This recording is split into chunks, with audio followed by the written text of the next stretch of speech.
up, but squatters won't leave a Colorado Springs home. Now the homeowner will take them to court. Yeah, we first told you last night about the homeowner who says her home is really just being held hostage. She's a single mom trying to pay her son's medical bills. She now lives in New Hampshire and needs to quickly sell her Colorado Springs home, but those squatters won't leave. Only KRDO News Channel 13's Emily Allen confronted the squatters. James and Heather, the squatters were supposed to clear out by noon today, but they made it very clear they do plan to stay. To ask you a few questions. They park in the garage, they play in the backyard, and they even get packages delivered. But realtor Linda Schauer will tell you they don't belong there. I don't want to call them names, but I think they're like cockroaches. They've gone into this house and they're not going to get out. Squatters live in Pauline Hawkins' home. They told her they'd been scammed into thinking the home was for rent. She allowed them to stay until Christmas. How could we know better when we would never even think of such a thing?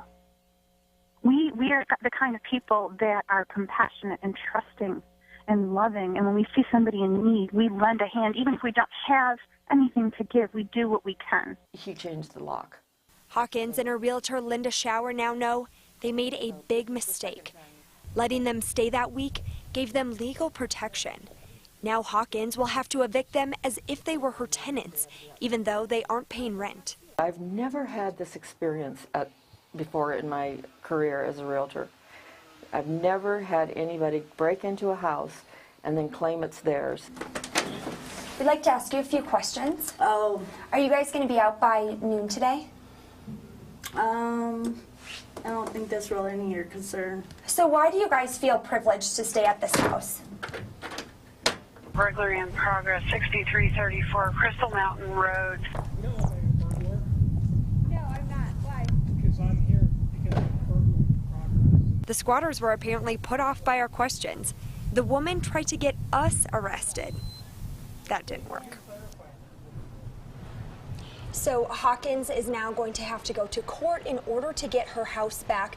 Today she did end up hiring an attorney, and there's a group that stepped up to help raise money to cover some of those costs. So it all comes back to essentially squatters' rights. By letting them stay for that 1 week out of the goodness of their heart, now there's nothing they can do. There's no criminal action, even though these people are essentially living there, not paying anybody. Exactly. That's the crux of the problem, is she gave them that permission that one time. Even though she had set a time limit on it, doesn't matter. It's now a civil issue, and police can't come in and kick her out. So she has to take this into the civil courts, and that could take an untold amount of time to resolve itself. Exactly. We don't know exactly how long it's going to take, but we do know that it's going to take several months. Emily, thanks. Thanks so much.